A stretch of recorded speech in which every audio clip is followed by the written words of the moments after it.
Experts debate the necessity of second mountain strike corps for China border. Indian Army troops during a mock drill practice in Leh.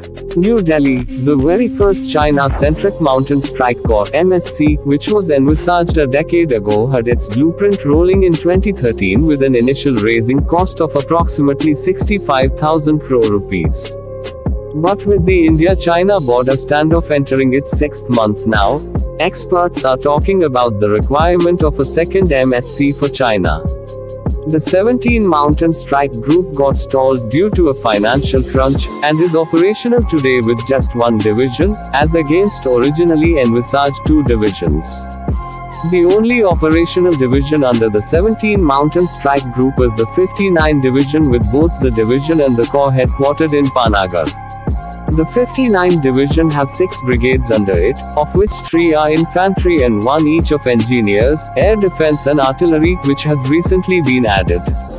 There are mixed voices from military experts about the need for a second MSC. Former Governor of Arunachal Pradesh and Army Chief J.J. Singh is of the opinion that a second Mountain Strike Corps is a need of the hour. This was a well thought out strategy.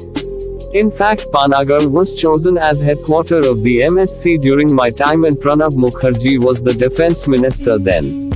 What is effective at the Ladakh line of actual control (LAC) is not effective at the McMahon line. The terrain and conditions are separate, therefore physical challenges are different, hence different kind of capabilities are required. About costs, we are a big country, and we have to defend our borders. This is a large unresolved border, approximately 4,000 kilometers, and at some places it merges with Pakistan. Thinking of expenditure at the cost of losing sovereignty is not a wise idea.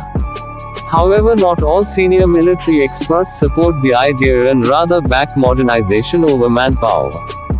Former General Officer Commanding of the Srinagar-based 15 Corps Lt. Gen. Satish Dwa says, force structures are decided by operational requirement, which depends on threat analysis, which in turn is a function of terrain and force application. Plains and deserts can't be compared with mountains. It is not about number of forces arrayed against an adversary.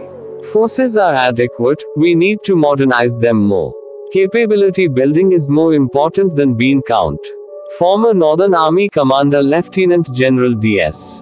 Huda, retired, opines the same line of thought. There should be more enhanced capability, more firepower, better infrastructure, radar surveillance, electronic warfare and cyber capabilities rather than more boots on ground. There is a cost to it, therefore having greater fighting capabilities rather than additional soldiers is a better idea. Major General B.K. Sharma, Director, United Service Institution of India, however, differs and argues for an optimum mix, while theaterization is the long-term solution. But in the interim, besides additional forces for Eastern Ladakh, we need 2 Mountain Strike Corps, one for Ladakh and Middle Sector and another for the Eastern Command. Sharma adds, however, any force structuring and development should have an optimum mix of boots on ground and high-end technology. The new strike corps must be equipped with optimum ISR, long-range targeting platforms, high-mobility transportation means and dynamic logistics support capabilities to operate in super high-altitude terrain on sustained basis, as PLA enjoys significant competitive advantage in the technologically empowered rocket force and strategic support force. A second corps would be considered wishful, as the present Mountain Strike Group, raised for an offensive role, has remained unfinished due to fund crunch. A second one would be in the same mold, hence it is imperative to calculate costs. A 3-star officer offers a cost-effective solution. Composite brigades with support elements in permanent positions can be used as a modular concept. These composite brigades can be deployed within a short duration. The Chinese PLA follows this concept, which they call the Combined Arms Brigade. A composite brigade with fighting elements from all arms permanently together is easier to deploy, as it trains together and has a common command and control. A more modernized army compared to a manned army is the need of the hour. This has been tried successfully by the Indian Army in the form of the Integrated Battle Groups (IBG).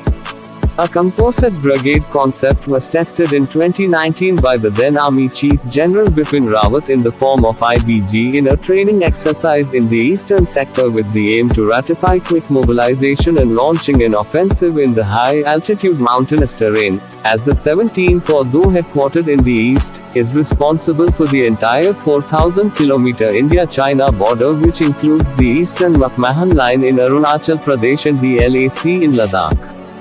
The 3 IBGs anticipated under the 17th Corps are equivalent to a brigade in manpower and capability, aimed at striking swiftly and launching controlled offensives in high altitude.